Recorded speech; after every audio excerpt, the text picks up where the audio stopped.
Hello, hello, hello, coaches and leaders. Today, I have Dr. Julie Slayton on with me. She is a wealth of knowledge of many, many things that are super impactful. And we're going to talk about professional development. One of the things she said to me that research has shown is most professional development in our schools is a waste of time and money. And I was like, tell me more. So we're actually going to talk about that today. I'm really excited to hear what is not working and what we need to do to have things work. And before we jump in and kind of get get rolling with this, first I wanted to welcome you to the show, Julie. Nice to be here today. Yeah. So could you let everyone know what has been your journey in education and what do you do now? Sure. So after I graduated from college, I decided to go to law school. And in law school, I stumbled into what I thought was the way to solve the problems of the world. I'm Jewish and I come from a Tikkun Olam, to repair the world philosophy. And I wanted to work in an arena where I could do that. And I stumbled into Jonathan Kozol's work and other literature that led me to think that education was the right place to step into the dialogue. So after graduating from law school and taking the bar, I got my PhD in education policy. And from there, I went to work at Los Angeles Unified School District, which is the second largest school district in the country. And I went to work as a researcher with a PhD in policy and education. And I did research for the district for a number of years. And then I was invited to work in the superintendent's cabinet.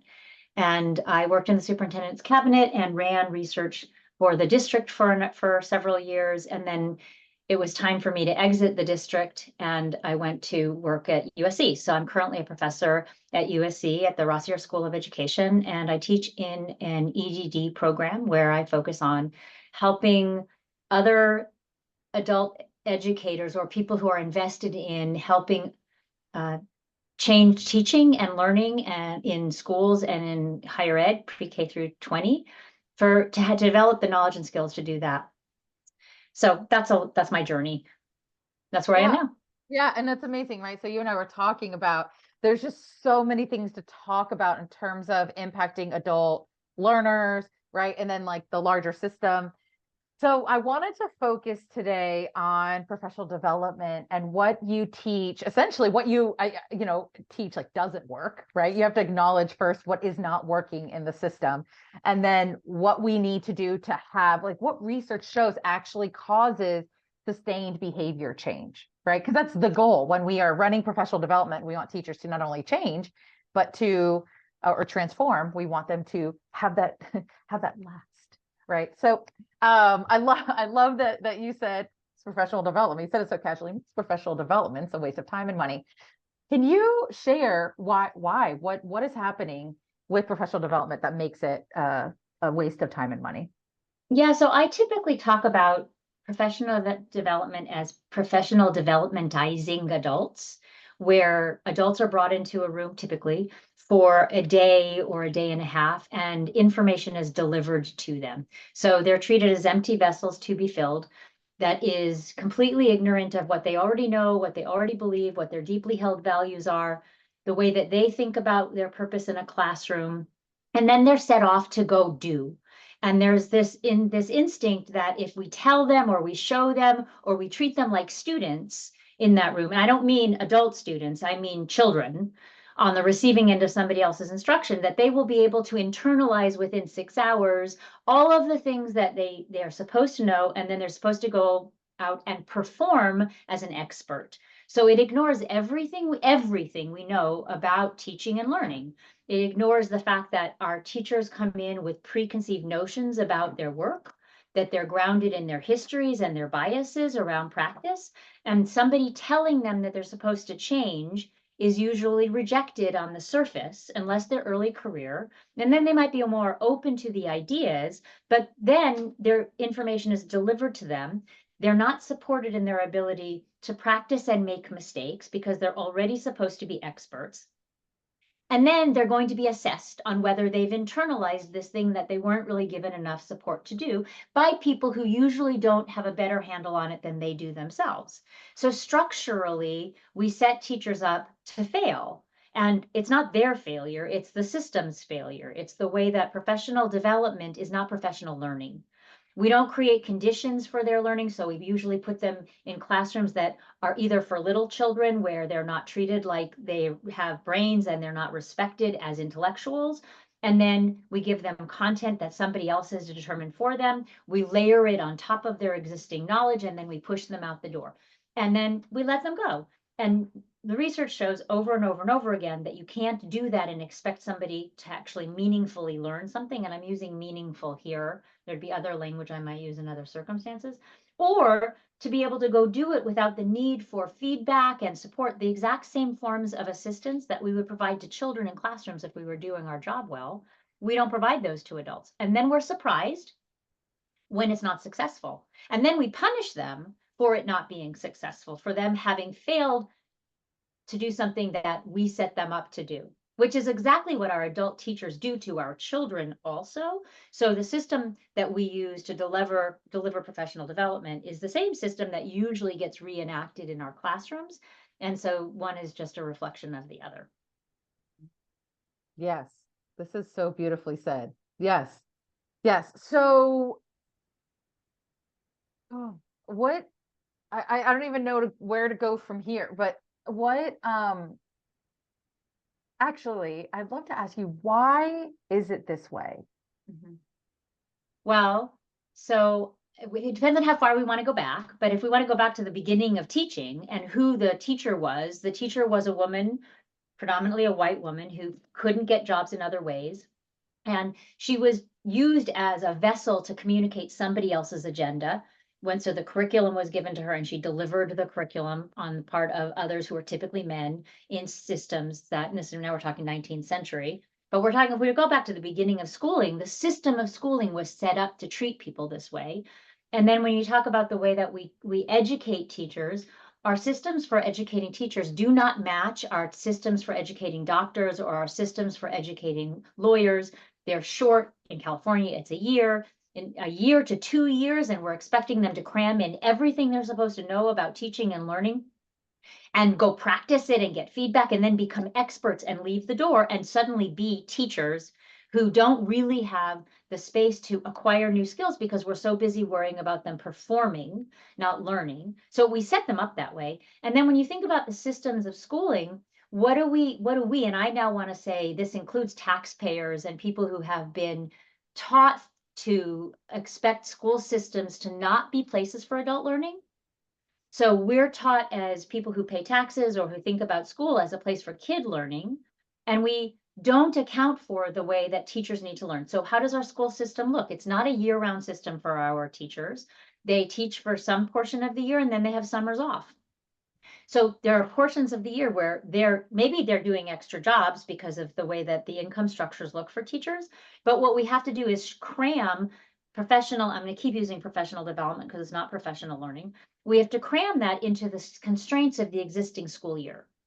Or we have to come up with additional financial resources to pay them over the summer. But who wants to give schools more money?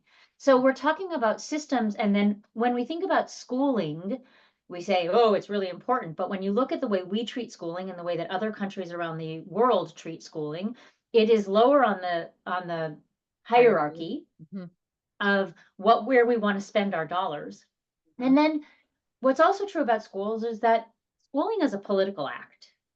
And so unlike some other professions where maybe they're also political, but we tend not to think of them as political, school sites and schooling is a site for political action. So they're also on the receiving end of everybody's push and pull.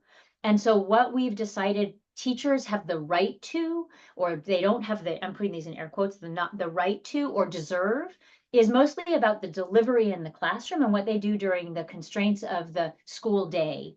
We take it as an afterthought how their outside of school time should be spent. Mostly that's on what happens in the classroom. So we don't really create the conditions of a year-round setting where we expect our teachers to continue to be learners, not doers. We treat them as knowers, right? You're a knower or you're a doer. Oh, but when you're broken, we throw professional development at you. So that's the other thing, is that rather than treat our teachers as learners who should be as a part of their practice, because it's a practice, and just like every other practice, we should be growing our practice. Sorry, this irritates me that we are set up this way. Instead of doing that, what we do is we say, you're broken, we're going to throw professional development at you. So we treat them with a very deficit orientation, right? There's something wrong with you. You're lacking in this way. You don't have this content knowledge, so we're going to fill that. Or we don't know how to do this right. So all of it is set up, even if it's communicated in it's for the good of the all, and we want to do better for our kids. Yeah, but you actually want to have to do better for me. I'm the adult who stands between what you want to be true and the children who are on the receiving end of my actions. So our structural failure to consider the entirety of the system contributes to the way that we enact the system. And then just the last part of that is when we talk about the money part of it, we could think about something, I don't know how old your listeners are, but we go back to No Child Left Behind. The structure of that legislation did account for adult learning, but it was the hardest part for anybody to comfortably consider financially, because when it comes to budget constraints, or when it comes to the implications of resources, where do people want to spend their money? They want to spend their money on the classroom, or they want to spend it on other supports. If you're going to put professional learning, and I mean learning, not development, professional learning on the table, then you actually have to pay for it, and you have to create structures for it, and you have to create time for it. And then that gets into constraints with unions who want to have control over how teachers use their time and want to decide what they should and shouldn't have to learn. And so nobody is, all of the players in this are actually complicit in the status quo. So nobody has clean hands here. Teachers are part of it because they've been socialized that they're knowers, not learners. Systems are set up to reproduce that structure because of how the contract is built. Unions protect what they have control over and how time is spent. Giving up summer in a system that has given teachers, I mean this in loosely in air quotes, because given teachers summers, it's simultaneously a financial hardship for many, and also something that teachers don't want to give up because it gives them flexibility and opportunity to do other things. But there's a cost that comes with it. So everybody is part of the conversation about why things, including taxpayers, because we're all manipulated into understanding from afar what is in the best interest of what happens in the classroom. And I'm going to throw board members in there and the superintendent, because we vote for board members. We elect these people in most places, unless you happen to live in a state where it's picked by the mayor, you have a centralized system. And even in those instances, we don't really understand what their priorities are or how they make sense of these things. And so everybody is part of the problem. And that system, that's the system in itself, system. right? Mm-hmm. Okay, so you and I talked about being disruptors, right? Like the system doesn't work in itself. So my next question is, how can we, I want to say this. I have a little comment before I ask you how we can disrupt the system. My comment is, over the last few years, I've seen the trend in schools be that we switch our language from professional development to professional learning, but change nothing else, which drives me nuts. Like, let's stop just relabeling the same thing because it's trendy, or because research actually says this other thing is better. And we're like, we're not going to do the other thing. We're just going to call it something different. I'm like, no. But you know that's how we do everything. Mm-hmm. We just change the name when something has too much baggage attached to it. We change the language, but we don't actually change the way we do it. Exactly, because systems, like you and I were talking about before, systems in themselves are created to sustain themselves, right? To keep going. Right. Okay, so let's talk disruption here. What can we do, or what can be done to disrupt this system of bad professional development? Well, I guess it depends on what level of the organization you want to start at. In a perfect world, what we would do is we would have senior leaders at a minimum at the level of the superintendent who embraced the importance of adult learning and not just child learning. And I don't mean to diminish or dismiss child learning, but child learning is the result of adults being well positioned to do the work we need from them. And if they're not thought of as learners and the conditions aren't in place, then it's never going to happen. So we would ideally want a leader who understands that adult learning has to take place, meaningful, transformative learning has to take place, and that the system is set up to have 1,000 different things happening simultaneously, different initiatives, different toll on different people's time. That makes it impossible to restructure a school day or a school year to really make things be different. If you can't operate at that level because you just don't have the luxury of having a person or people in positions who are inclined in that direction, then what I'm going to suggest is that you have to start with yourself and you have to ask, what is my span of control? Where are the points of the system I am positioned to affect? And then what does it mean to affect the system in the way that I'm talking about? So if what we're talking about, for example, is adult learning, and we're saying that I'll take myself down to the teacher level. I'm a teacher and I'm a voting member of my union, or I'm not yet, but I should be, and I get to decide who the union president is, and I get to decide who's on the board because I have a vote. That's one direction, right? How do I mobilize to be thoughtful about what the union is saying about my learning? And then at my school site, when we are participating in professional, again, I'm going to revert to professional development, what is the kind of feedback I'm giving the system about my learning, how I'm being treated as a learner.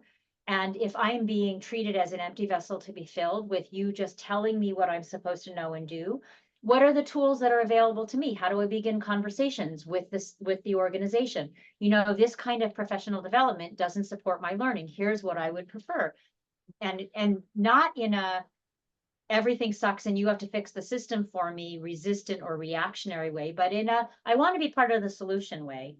And then if you're an instructional coach, then you have the opportunity to think about, how do I do my job? What do I believe about what my adult learners need? Do I think of them as adult learners, which is a huge shift. Most coaches don't think of themselves as the adult educator of other adults. They don't. And if they're not positioned that way, then they're not thinking about their adult teacher as a learner.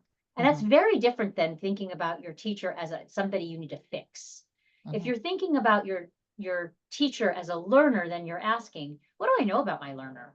What are my learner's interests? What are my learner's needs? What do I know is likely to get in the way for my learner as somebody who I'm asking to investigate, and this is the next thing, to investigate their own practice, not to tell them how to fix their practice, but to investigate their own practice. Because what we also know, and it's implied in some of the things I've said, is that if we are already built to teach in a particular way, telling me to do something differently doesn't change my underlying belief systems about my practice. And also will probably just frustrate me because you're telling me implicitly that what I'm doing is bad, but you're not asking me to reconsider it. So then instead what you could be doing is asking, what do you do in your practice? What are those places that are not, I want to be careful because there's plenty of coaching conversations that are well-intentioned, but don't actually advance the ball. Because they might say, what do you want to work on? And it's, well, I would like it if the kids would be, no. What do you want to work on? Where do you struggle in your practice? What's a place for us to work, to investigate, to uncover? What is it you're already doing? And so much of the time, what we think about as adult learning is, let me give them a package. Let me teach them how to do a strategy rather than let's see what they already do. Let's see have them see what do they already do. Have them do and engage in a cycle of inquiry to discover how is their practice inadvertently doing things they don't mean for it to do. How are their beliefs about their kids interfering with the kind of rigor they provide? So it's shifting from I'm going to do to the teacher to I'm an instrument for the teacher's learning. And if I'm an instrument for the teacher's learning, I have some work on myself to do about how I work in relation to my teachers and what I think counts as professional learning. I have to move away from one-shot workshops. I have to move away from 1-hour sessions. I have to start saying, I don't think that's going to help us, which feels dangerous and tricky. But if you are part of reproducing the status quo, then you shouldn't be surprised when things don't change. And I could go on and on and on, but I'll stop there. Well, I wanted to bring in something that you and I were talking about earlier, which is technical versus adaptive changes. And I feel like this fits in with this conversation here as a very concrete example. When we are, and actually, maybe I want you to talk about it because I love the way you say things like how do technical changes show up in schools and how is it damaging and how can we be more adaptive? Okay, so I'm going to start with what do we think is a technical, when do we think we need a technical solution? What are we Mhm, responding to? So, for example, when we see, I don't know, I'll make this up. We see teachers who don't understand or aren't well positioned. How about this? Aren't well positioned to provide their students with culturally responsive instruction. Okay. We treat that usually, which is very complex. There's not one solution to that. It's psychological. It has to do with what you think you know. It has to do with your identity. It's a very that makes it an adaptive problem. And so mhm, we first have to diagnose the problem. mhm, If the problem is adaptive, then a technical solution can't solve it. But what we usually do is we say, oh, well, that teacher doesn't know how to teach those kids using culturally responsive instruction. So let's give them a one-shot workshop. Let's mhm, give them, let's give them the skills, right? If they just practice the skill, that's a technical mhm, solution mhm, because that's the assumption that they can adopt that strategy and then deploy that strategy, and it addresses the underlying problem that the teacher doesn't really know who their kids are, projects onto them all kinds of assumptions about their capacity, doesn't have the cultural competence, doesn't have any of those things that Ladson Billings or Gay would say you need to be knowledgeable about and positioned to do if you're going to be culturally relevant or responsive. So we're matching a one-shot workshop, which is a technical solution, to an adaptive problem. A teacher who really needs to interrogate their practice, mhm, unpack their practice, mhm, unpack their assumptions and their biases, and then see themselves as a tool that can be, and I don't mean like a tool as in foolish, but as an instrument to cultivate practice that would then change in the classroom, which requires an adaptive response. mhm. Yeah. And I like to, I kind of, this is oversimplifying what you're saying, but I think in three buckets when I'm helping coaches better work with teachers. I say, look, when I'm working with teachers, I think in three buckets. Is it a knowledge issue? They don't know their content. Is it a skill issue? They don't know how to do it? Or is it a mindset issue, which holds all of those beliefs around what they're doing? Again, I know this is oversimplifying, but a technical change, right? A technical solution would hit at helping someone add more knowledge or skills. That would be appropriate. But if you keep if you the coach or leader have been teaching a teacher skill, and they're not getting better and they're not changing or their change is temporary, it's not a skill issue. You don't need that it's not a technical problem. It's an Right. I would adaptive problem. probably, I would probably say that I don't think those things can be separated. I think they're inextricably intertwined. Okay. Not the, so the way that you think about what your skills are is driven by your beliefs about That's practice. great. There, Hmm. so you have to ask yourself and in our field, we're very bad at articulating what we think good practice is. We don't Oh use the yeah. same language, right? So Hmm. how you're positioned in relation to your teaching, where your belief, and there's literature that supports what I'm saying, what you believe is going Hmm. to predetermine what you're going to deploy, Hmm. what content you think is worth talking about, Hmm. and what approach. So use skill, I'll say pedagogy or instructional move you're Hmm. going to deploy in order to support students. Those are going to be intertwined with each other. If I believe my kids are capable, Hmm. I'm going to use questioning as a strategy, using guiding and probing questions. If I think my kids are not capable, I'm going to give them worksheets and low level fill in the blank non-cognitive work. Hmm. And so those two things are inextricably intertwined. And then when it comes to content, what content we decide matters is completely contingent on our beliefs. Hmm. If Hmm. if I use social studies, what counts as history? If I use English, what kind of literature? What do I think they should be writing about? What kind of writing do I expect? So you can't really separate the three. We Hmm. can artificially separate them for the purposes of naming them, but then Uh-huh. we have to think about where does the teacher start in their own existing assumptions and beliefs and actions in order to unlearn in order to learn? So we also never want to just layer on top of what somebody is currently doing, because at the end of the day, the reason you see regression to the mean or reversion is because they're just defaulting to their regular practices because that's what they really believe. And asking them to let go of them is a fantasy. Mm. Yeah. Oh, that's profound. Okay. The last thing I want to talk about with you is readiness to change. Sure. I don't, I would just love you. I'd love you to just talk about readiness. How does readiness for change, how does that connect to what we're talking about in terms of professional learning? And anything else you'd like to share. I don't have specific questions. I just want to know what you know. Yeah. So I'll start with readiness in the following way. We have spent a lot of time beating up on our school systems. We spend a lot of time either holding people up as amazing or diminishing them. So our teachers are great. Our teachers suck. The reason kids are successful is because of our teachers. But when these kids can't succeed, it's the kids. So we have a very complicated psychological relationship with what happens in schools. And we often forget that teachers are people, or that the people who we want to learn are people. So people are in systems for long periods of time, and they learn to experience the systems in particular ways. So it is likely that your listeners all know that, I'm going to say, that teacher who's been in the school for 20 years and is angry and resistant and won't, that doesn't make that teacher not ready, but it means that you have to think about, where's the human in this teacher, and can we understand why this teacher is not expressing a desire and is expressing resistance to change. So it's thinking at that level. What do we assume is readiness? What's the disposition of somebody? Because how much do we want them to challenge what they already believe? If we're asking somebody to adopt something simple, you're going to get a lot of buy-in, except for the most resistant, but you're going to get resistance to fundamental change. What do you mean by that?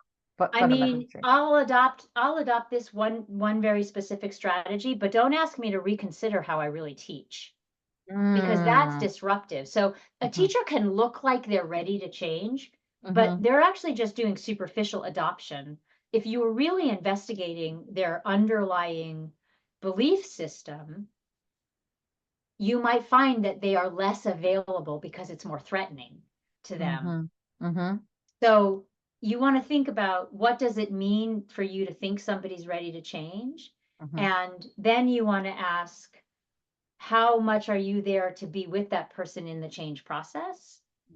And you also want to recognize that there's a literature on developmental readiness and whether somebody is, for example, very entrenched in a very limited worldview and would benefit from concrete supportive examples. Like Dragos, Jefferson, and Blum DeStefano use a constructive developmentalist typology and say that if you're somebody who has a very black and white way of seeing the world, your construction of your mindset, your worldview is very concrete, that you want to not ask that person to engage in a lot of abstraction. You want to think about their readiness to engage in the kind of learning you're asking from them, and meet them as learners in the same way we would want you to meet children as learners, and be prepared to provide them with the kinds of supports they need to make incremental progress, to deconstruct what their beliefs are about teaching and learning and their students, to move them in the direction of richer, more robust, more complex sense making around teaching and learning. I don't know if I answered your question. You did, and I do have one more, and I'm hope I was gonna say, I hope this is there's a simple answer, and there might not be, and that is okay. I'm curious, is there a framework that names different levels of readiness to change that you Yeah, like? there's more than one. So I don't know if it's readiness to change. I would say it's so Belankey and Stanton talk there. Okay, I know that you, from our conversation earlier, you we're talking about your familiarity with Mezirow and transformative learning. And so Mezirow puts forward the idea that for us to engage in what he calls transformative learning, we have to be willing to do a critical analysis of our own understanding of the world. And we have to be able to engage and expand our understanding of the world and actually develop an expanded worldview. And we do that by uncovering our assumptions, taking issue with them, and then through that process, in conjunction with other people, we don't do it in isolation. As we expand our worldview, it moves us to act in the world differently. So, I don't know, a really simple example might be, we have a tendency to talk about the way that we as a society tend to replicate white ways of knowing most of the time. But we have a tendency not to think about the way that the fact that we're a Christian country has infused so much of what we do. And so many of our very simple actions reflect a Christian orientation towards the world.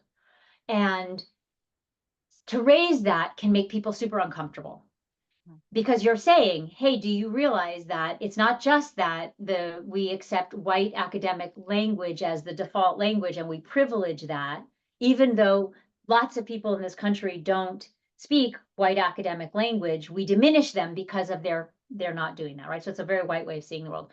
By extension, hey, do you recognize how much of what we do is predicated on a Christian value system that might marginalize or lead other people to feel marginalized? And you could say that in a vague way, but I'll use a very stupid example. When somebody sneezes, we have a tendency to say, bless you. Bless you. Right? I don't say it anymore. I don't say it anymore. Because why do we say it? We say it because we thought someone's soul was trying to escape. Right, the devil, soul, right. So yeah. there's this Christian history. It's not it's a very specific history, right? But if we confront that and we wrestle with it and we decide, oh, I've expanded the way I see the world, I'm going to act differently as a result of it.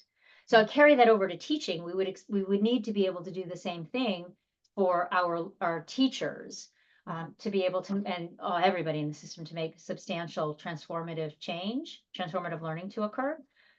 The kind of critical thinking or the kind of reflection that I'm suggesting, Bellamy and Stanton say everybody is not ready for.